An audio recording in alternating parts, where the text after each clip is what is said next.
Here's the riddle. Ford builds a small block with race-bred canted valves and ports big enough to swallow a flashlight, then kills it after just a few years.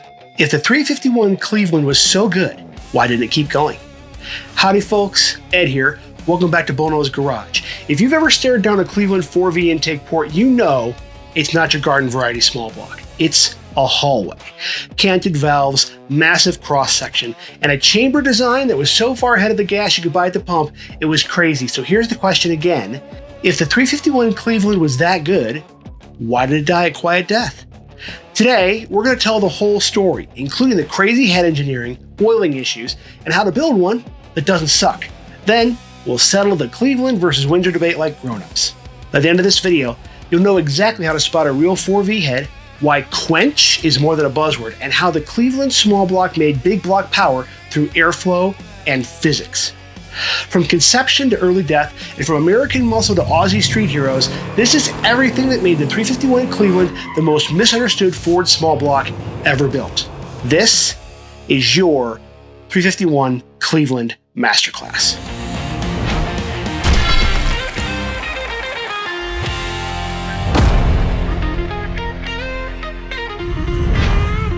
Look back at the late 60s and Ford was all in on racing.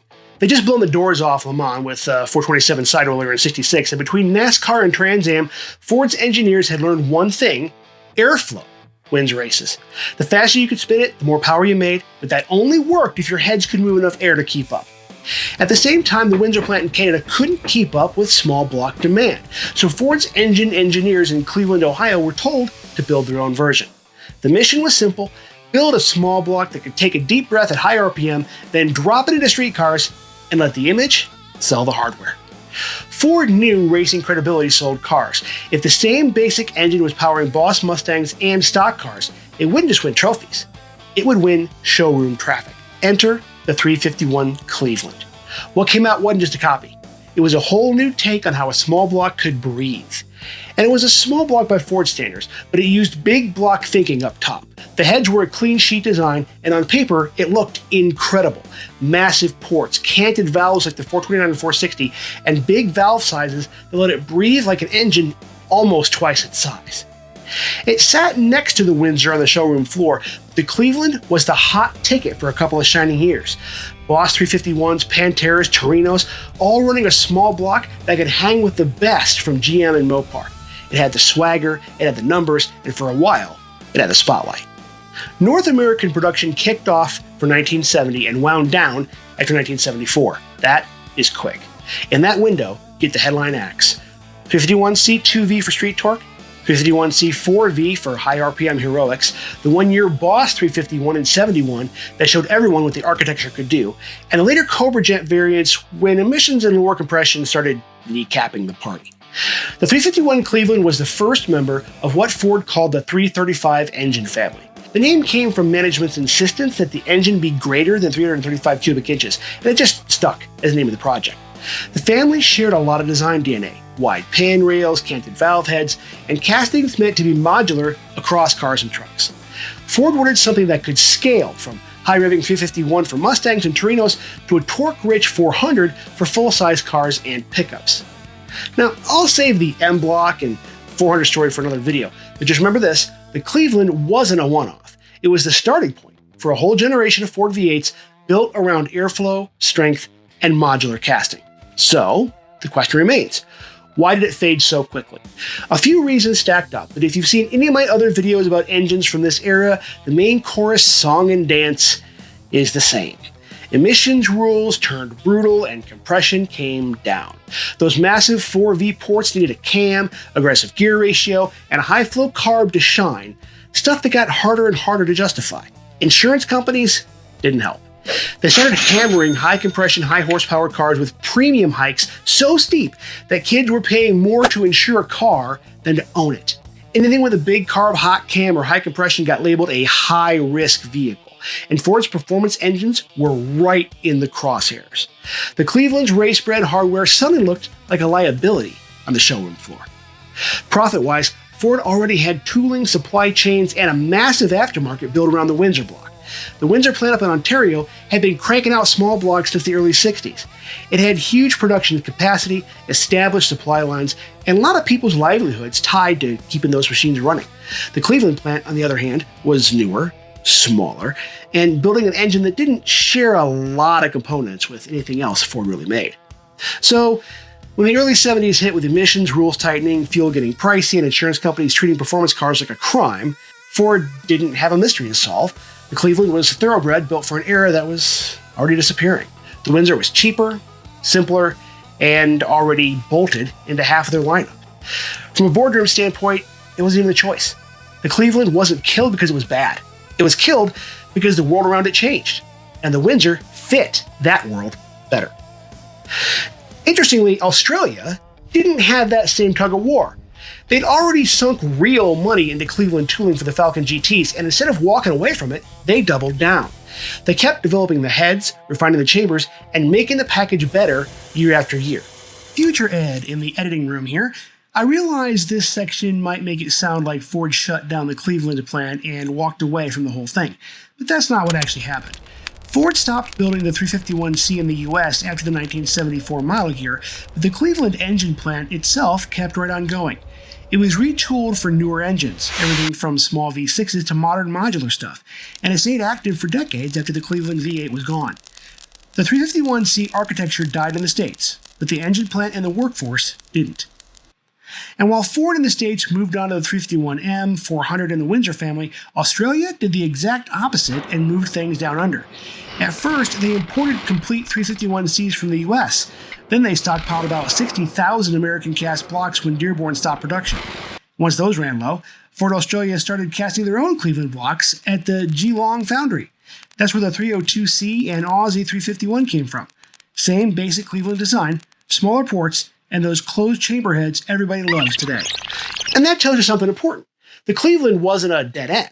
It was just a victim of timing and priorities right here in the States. Now, normally in an engine video, I would start by talking about the block. But what makes the Cleveland engine special are the heads. Full stop. It's not quite as simple as just saying they flow nice, though. Let's start with something that Cleveland folks definitely know, but other folks might not. The Cleveland engine shipped with two different head configurations from the factory, 2V and 4V. The V here doesn't stand for valve like you might think, but for Venturi, since they were meant to be paired with either 2-barrel or 4-barrel carburetors. All Cleveland heads were 2-valve heads. The primary difference was just the breathing design. 4V heads were designed to breathe far more with huge intake and exhaust ports. Before we get deep into ports and chambers, we gotta speak the same language. So 2 quick concepts, shrouding and quench. Let's start with shrouding. This is your straight valve setup. Think your Windsor, or pretty much any traditional small block. When the valve opens, you see this side right here? As soon as it gets close to the cylinder wall, the air gets pinched off, right in here.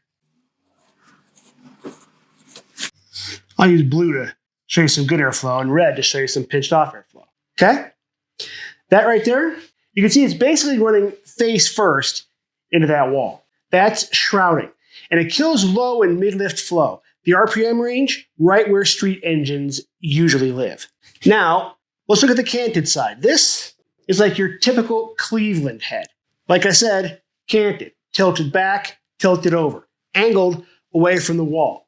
Now, when I draw the flow lines on this one, you can clearly see that there's way more room for the flow to come in through that valve, right? It actually unshrouds itself as it opens. You get way more flow without needing a monster cam.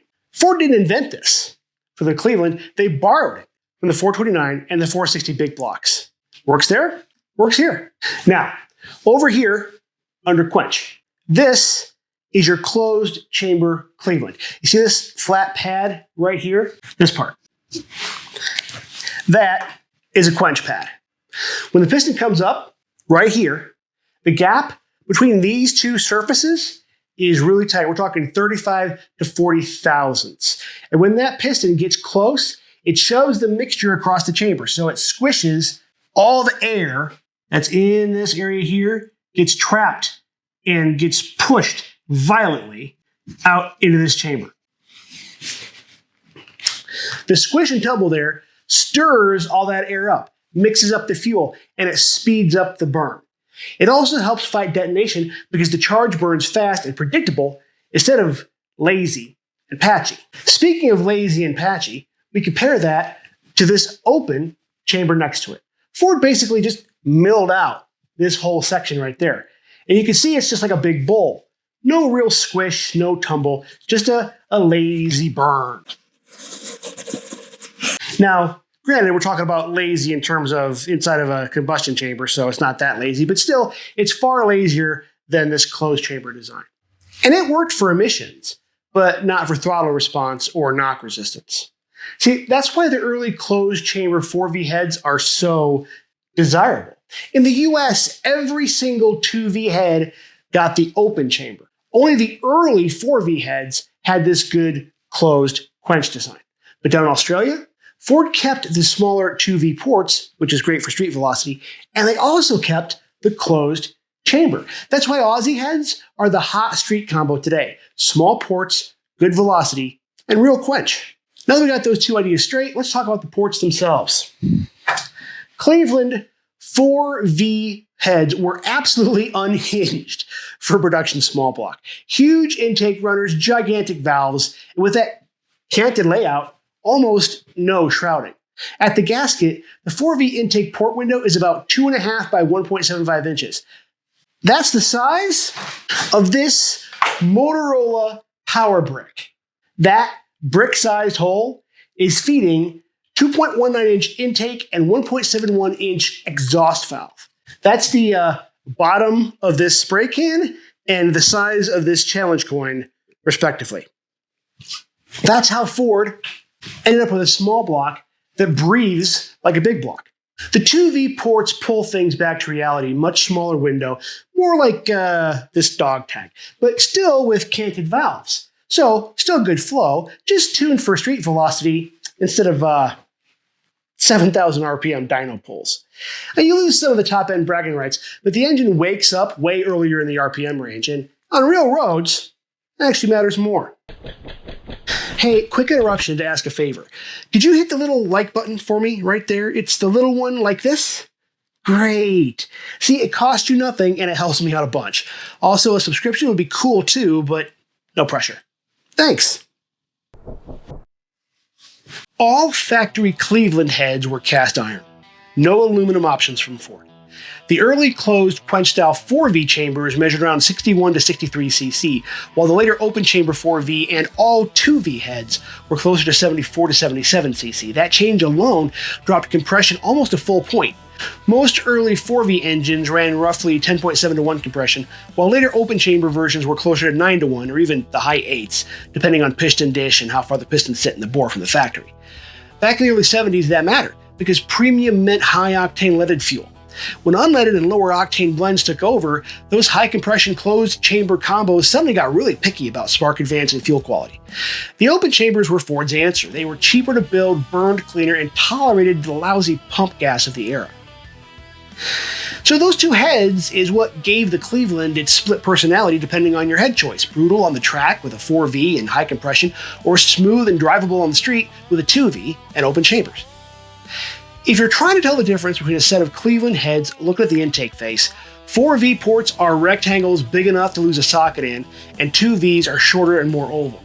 If you can dig in more closely, you can verify what you're looking at using casting numbers on the underside of an intake runner after the intake is off. The date code is also under the valve cover. Underneath, the Cleveland block itself is a stout piece of iron with surprisingly good main webbing for a small block of its era. The deck height is 9.206 inches, putting it squarely in small block territory, and the rotating assembly geometry is well balanced for RPM. With a 4-inch bore and 3.5-inch stroke, the 351C carries a 1.65 rod ratio thanks to its 5.780-inch connecting rods, which helps it rev cleanly as long as the rest of the combo is built to let it breathe. The main journals measure 2.75 inches, smaller than the 3-inch mains used in the later 351M and 400, which means less bearing speed and less drag at high RPM. Crank journals are wide and strong, and most factory cranks can handle 6,000 plus RPM without drama if the clearances and balances are right. A bare Cleveland block weighs about 190 to 210 pounds, and a complete long block tips the scale near 525 to 575 pounds, depending on accessories and intake choice. That's right in line with other Ford small blocks, but a little heavier than a Windsor thanks to beefier castings and heads.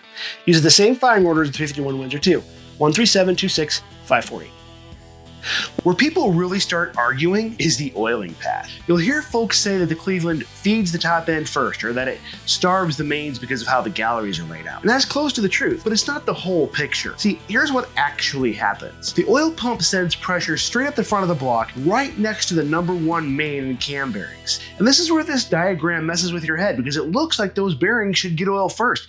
But hydraulically, meaning which way the oil actually wants to go, that's not how it behaves. Oil takes the path of least resistance. And in a Cleveland, that path is the big right side lifter gallery. It's a long, wide passage that feeds all 8 right side lifters and several cam bearings, so the oil rushes down that gallery before it ever commits to dropping down into the mains. Once the galleries fill and the system builds pressure, the mains then start getting their share. So the number one bearing isn't dry, it's just not first in priority, even though it sits right next to the pump. Now, at low RPM, none of this is a big deal. There's plenty of pressure to go around. But when you spin a Cleveland hard, those big lifter boards and generous passages turn into a gigantic leak path. The top end can dump more oil than the pump can replace, and since the mains are last in the hydraulic order, they're the ones that pay the price. So that's why serious builders talk about lifter bore bushings, gallery restrictors, and matching the right pump to the build. Bushings and restrictors tighten up the leak paths, and a high volume pump keeps the pressure up where the crank needs it. You do that, and a Cleveland will run north of $6,000 all day long without losing a bearing.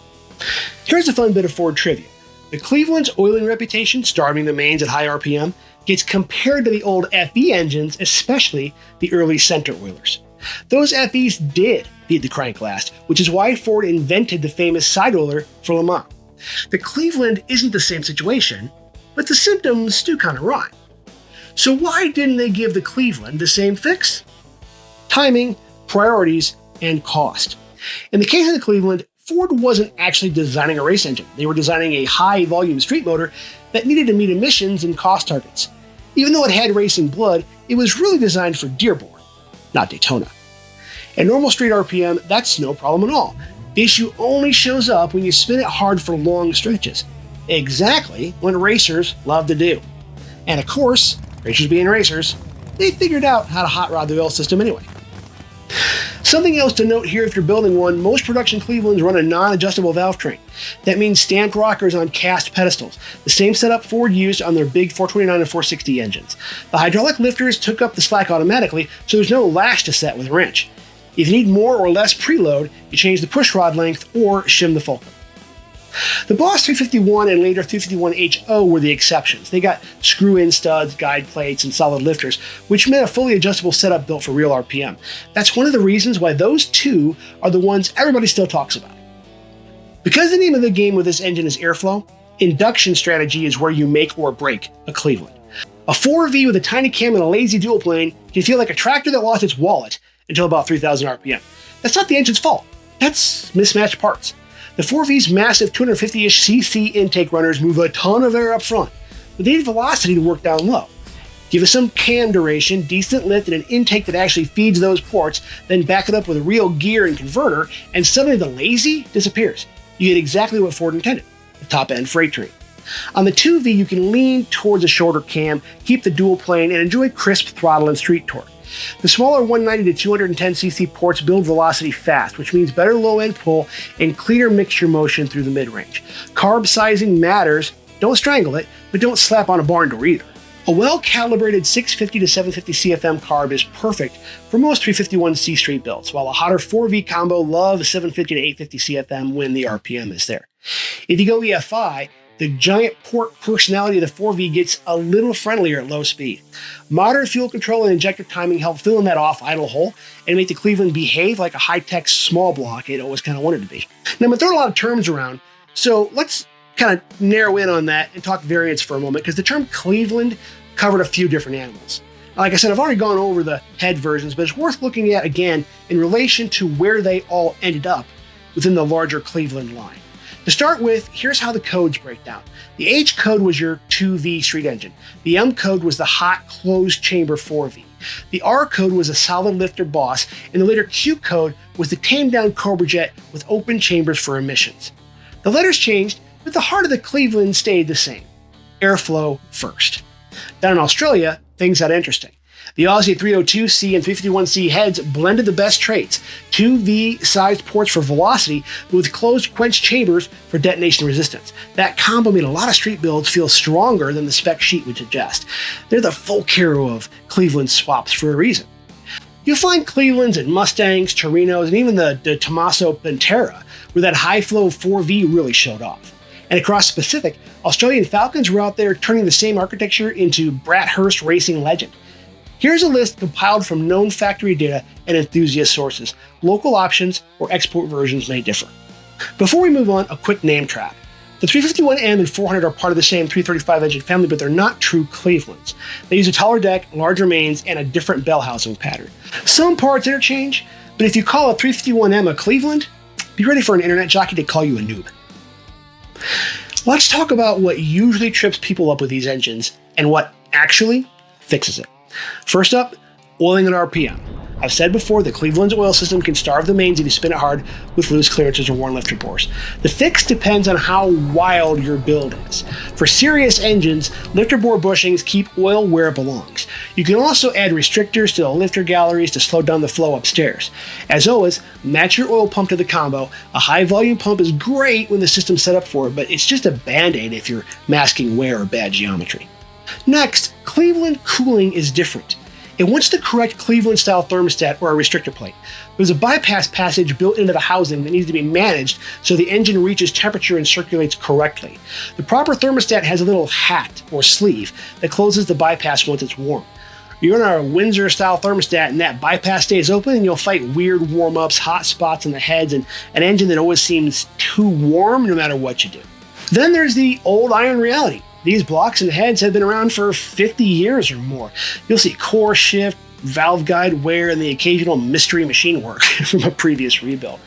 If you're planning a big overbore, get the block sonic checked before you spend money on parts. On the heads, check valve guides and seats carefully. And finally, detonation on open chamber heads. With modern pump gas, you can't get away with the same compression and timing those engines ran on leaded premium. Open chamber 4V heads especially can rattle if you push them too hard. If you're chasing power, a modern aftermarket head with a tighter heart-shaped chamber is a smart upgrade. More on that later. Now there are a few different ways you can build up a Cleveland depending on how wild you want to get. Street strip, or all-out track. Each combo changes the cam specs, compression, and gearing. Now I'll talk about aftermarket stuff here, but if you want the full recipe list, everything down to lift numbers and header sizes, I got it all laid out on bullnosegarage.com. The link is in the description. So at the factory, Cleveland was ahead of its time. The aftermarket finally caught up. 50 years later, the parts catalog for this thing is wild.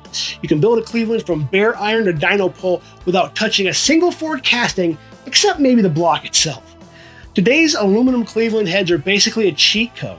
You get 4V level top end airflow with smaller, faster ports that don't go to sleep at 2000 RPM. Companies like TrickFlow, CHI, and Edelbrock have the formula nailed. Modern heart-shaped Quench-style chambers that let you run real compression on pump gas without detonation. Pair that with a dual-plane intake matched to the port cross-section you actually have, and you suddenly have a Cleveland that acts civilized in traffic and wicked at wide-open throttle. And the oiling fixes are old news now, dialed in and proven. Lifter bore bushings are in serious builds, gallery restrictors to keep pressure where it belongs, and high volume pumps that actually match the clearances you set up, run a real oil pan, 7 or 8 quarts with proper baffling, and a pickup that's welded or safety wired so it doesn't vibrate off and ruin your weekend. And here's a bit of free advice. Don't oversize the exhaust just because it's a Cleveland. Small tubes make torque. 2V heads love inch and 5/8 to inch and 3/4 headers. High RPM 4V combos can use inch and 3/4 to inch and 7/8. On the street, bigger isn't always faster. Sometimes it's just louder. Finally, something to note is that EFI conversions really shine on a Cleveland. The giant 4V ports that struggled with fuel distribution in the 70s suddenly make sense when you can meter fuel per cylinder. Throttle body EFI helps, but multi-port is where the manners really sharpen up. Cold starts, part throttle response. It's like the Cleveland finally learned some table manners. Okay, so now for the shop floor showdown. Let's settle this like grown-ups. Cleveland or Windsor? It's one of those arguments that's been echoing through garages for 50 years. Full disclosure, I'm a Windsor man myself.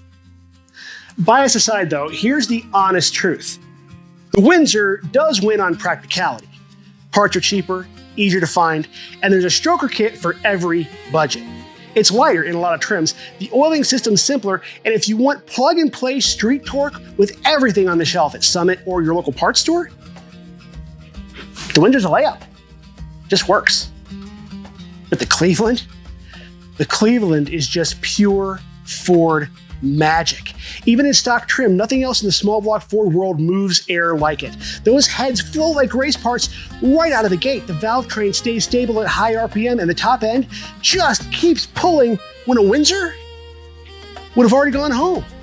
If you love an engine that wakes up hard from the mid-range and keeps pulling long after a Windsor is tapped out, the Cleveland speaks your language. And just for the Bullnose crowd, yes, you can put a Cleveland in one of our trucks. If your rig had a 351M or 400, it's a bolt-in deal. Same family, same mounts. In an F-150 or Bronco that came with a Windsor or an inline 6, it's a little bit more of a project. You need a rear sump pan, custom mounts, and probably a Saturday or two of bracket bingo.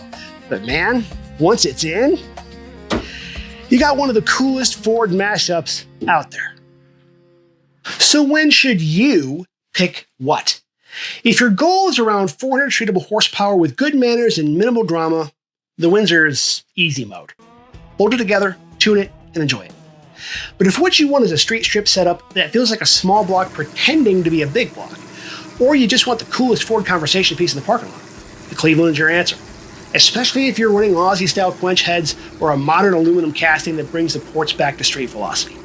Honestly, if my current build wasn't my first serious attempt at a truly streetable high horsepower combo, the Cleveland would be awfully tempting. But since I'm just cutting my teeth, the Windsor was the obvious choice for me.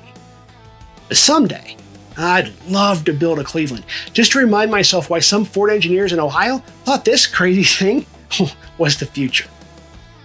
When Dad Tommaso dropped at Cleveland in the mid-engine Pantera, suddenly this blue-collar Ford engine was sharing poster space with Ferraris. It gave the 351C an aura, race-bred heads, exotic sound, and European sheet metal. That combo made the legend stick. The Pantera made the Cleveland feel exotic. Those canted valve heads also changed how people thought about airflow and combustion. They taught a whole generation to respect chambers, velocity, and mixture motion. Quench stopped being a buzzword and became a philosophy. That's why people still hunt for those 2V port Quench chamber combos for street builds. And it's why the words Boss 351 still make people straighten up at car shows. The Cleveland didn't lose because it was bad. It lost to its own era, emissions, and corporate politics. So we know why the Cleveland disappeared. But was it so good that it got itself canceled? Not exactly. Its timing clashed with emissions, fuel, insurance, and corporate priorities, even though the design itself was truly excellent. The heads were revolutionary, the block was clever, and with the right parts, it is still an absolute riot. But the early 70s weren't kind to any engine, let alone engines that needed compression, cam, and clean fuel. The Windsor lived in the industry because it was simple and scalable. The Cleveland lives in our hearts because it was special. And that's everything that I know or pretend to know about the Ford 351 Cleveland engine. Have one? Want one? Or think I should dump my Windsor for a Cleveland instead? Think I should forget getting some aftermarket Windsor heads and build up a Clever instead? Drop me a line and let me know. If you have any other questions, comments, concerns, gripes, internet ramblings, drop them below too. As always, guys, thanks again so much for watching, and we will see you next time. Hey guys, if you want to dig deeper into the builds, the side projects, and the stuff that doesn't always make it onto YouTube, or even just want to get to know me a little bit better, come hang out on patreon.com/bullnosegarage. Helps keep the lights on, beer fridge full, and the builds funded. Appreciate you guys being part of the garage. She's rough around the edges, but she's doing fine.